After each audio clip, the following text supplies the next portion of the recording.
Welcome to sky novels. कैसे हैं आप सब? उम्मीद करते हैं खैरियत से होंगे। आज हम आपके लिए लेकर आए हैं दिल ए नादा की अगली किस्त।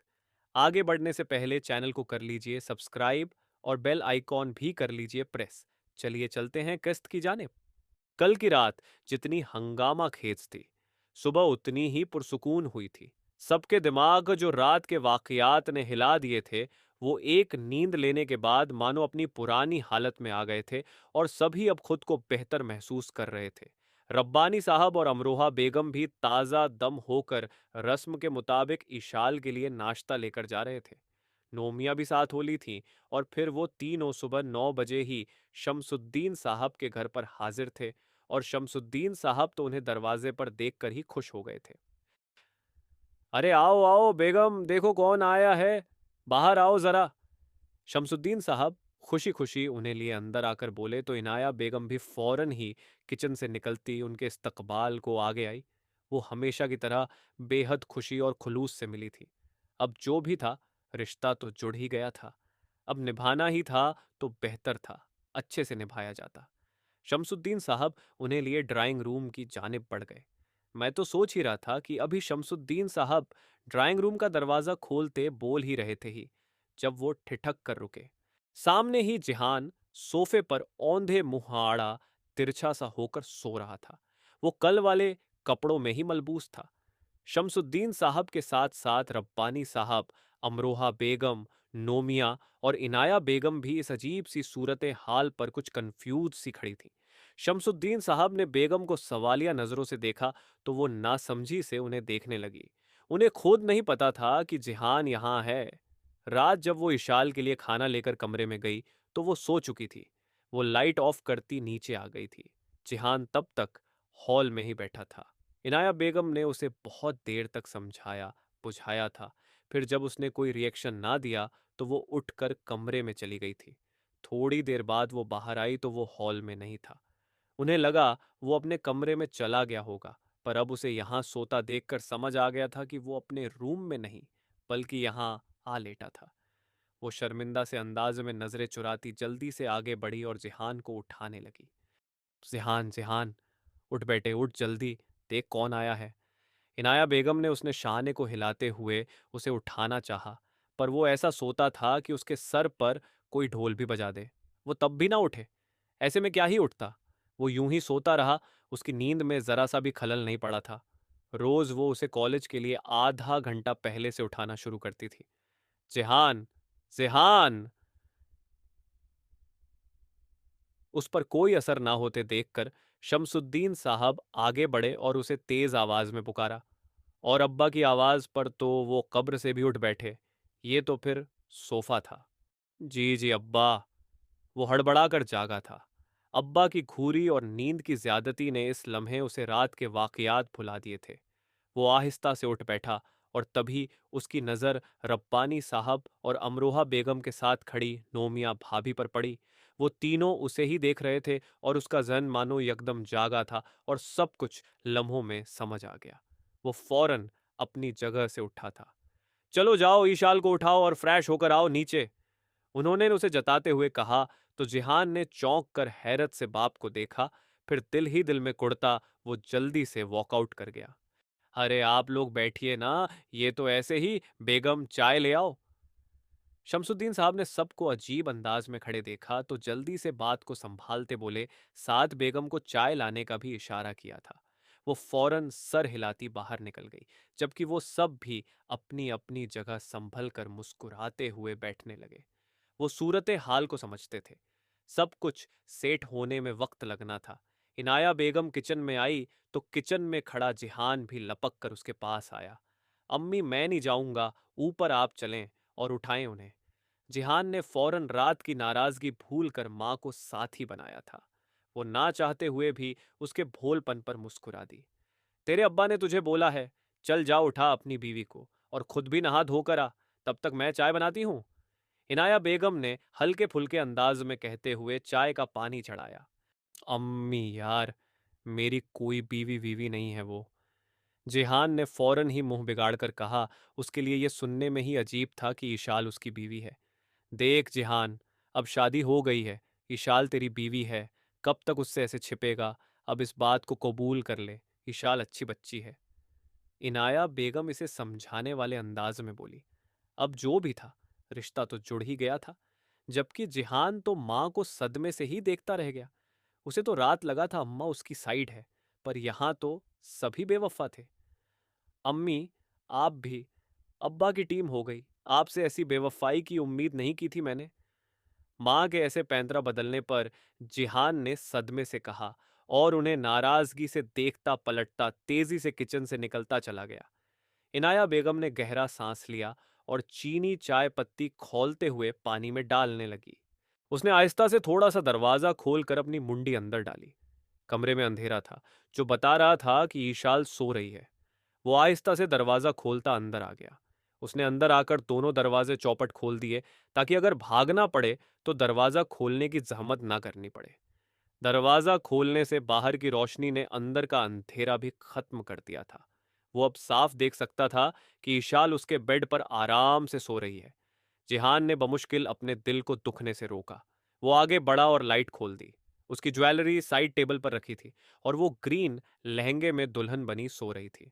उसे लगा था कि लाइट ऑन करने से वो जाग जाएगी और जिहान को उसे उठाना नहीं पड़ेगा, पर वो तो यूं ही बेखबर सोती रही थी। ऊ उठे। जिहान के लब आहिस्ता से हिले थे और उसे एहसास हुआ कि उसके सिर्फ लब ही हिले थे, आवाज नहीं निकली थी।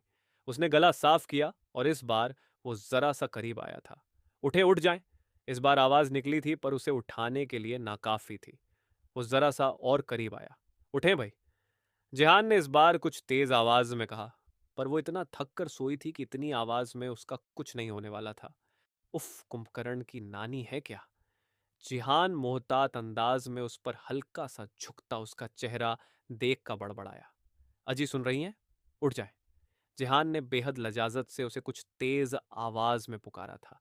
उसका नाम तो उसने कभी बचपन में लिया था, और तभी उसे इस हिदायत के साथ चांटा पड़ा था कि वो उससे बड़ी है तो वो उसका नाम नहीं लेगा, और तब से अब तक वो उसका नाम नहीं लेता था।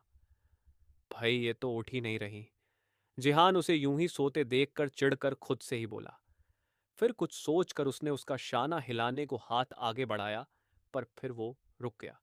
उसने साइड से तकिया उठाया और उस पर हल्का सा झुकते हुए तकिए से उसका शाना हिलाया, और उसने फौरन ही कसमसा कर हल्की सी आंखें खोली थी। और मूंदी मूंदी सी आंखों से खुद पर झुके जिहान को देखकर उसकी पेशानी में यकदम ही बल पड़े थे और नागवारी की लहर उसके पूरे वजूद में दौड़ी थी। क्या बदतमीजी है ये! अगले ही पल वो उसे पीछे धकेलती उठी थी।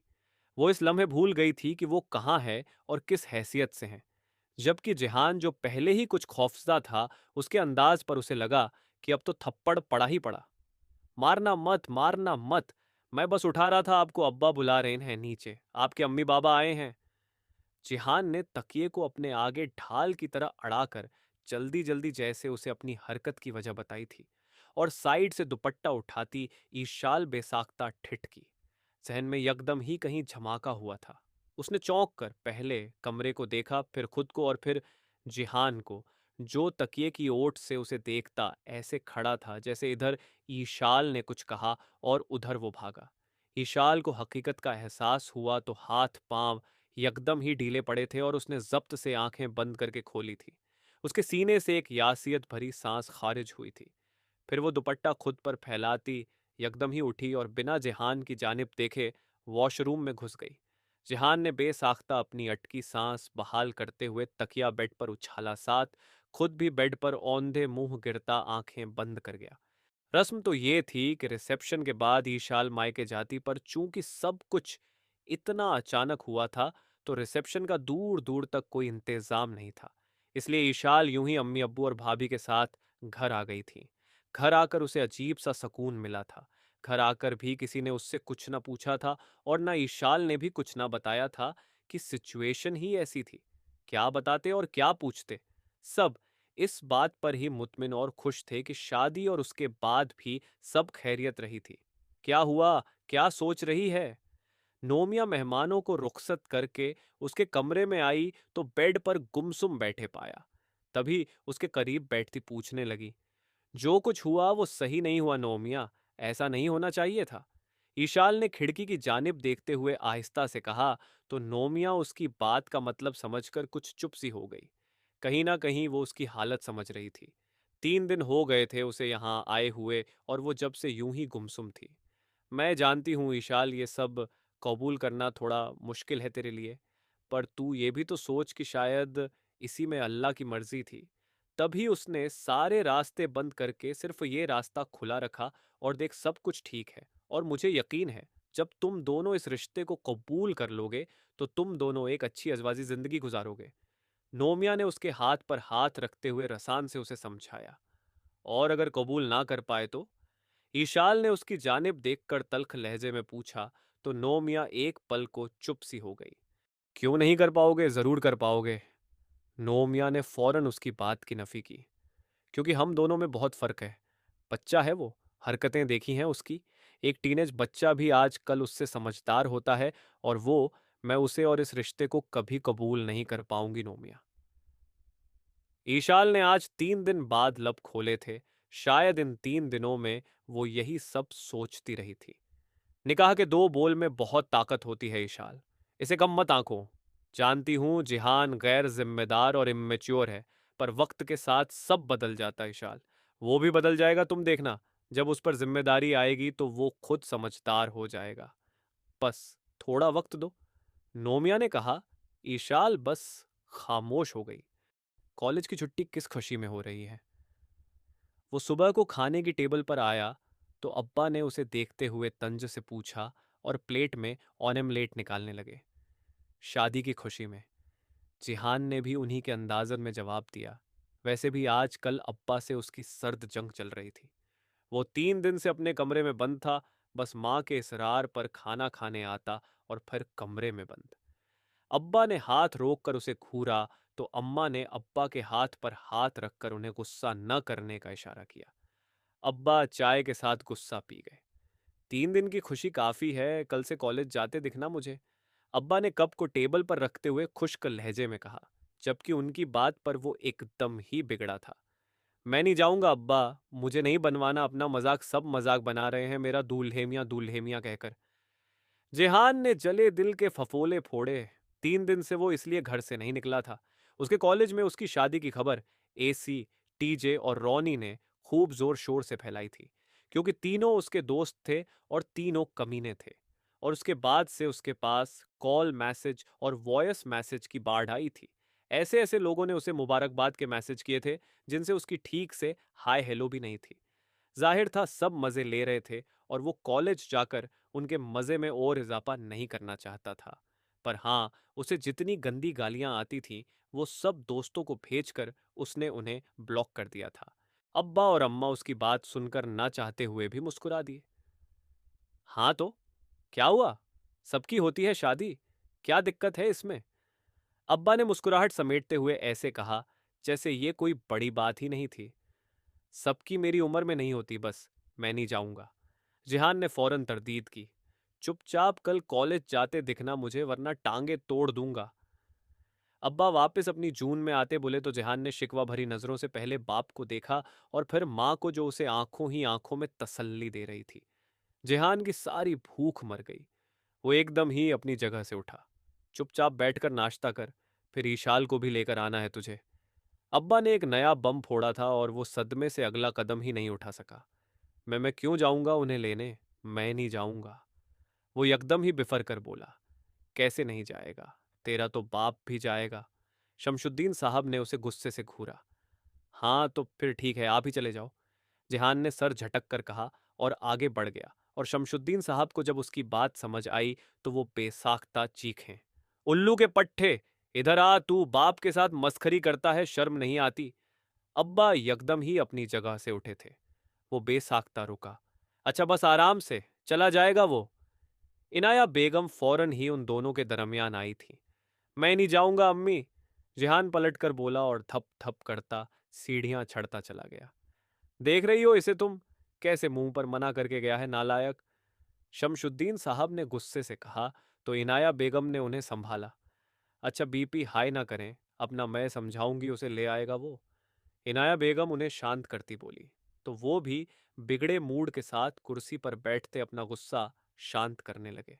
जारी है। मिलते हैं नेक्स्ट एपिसोड में, तब तक अपना ख्याल रखिए, ध्यान रखिए, टाटा बाय बाय। और चैनल ज़रूर सब्सक्राइब कर लें।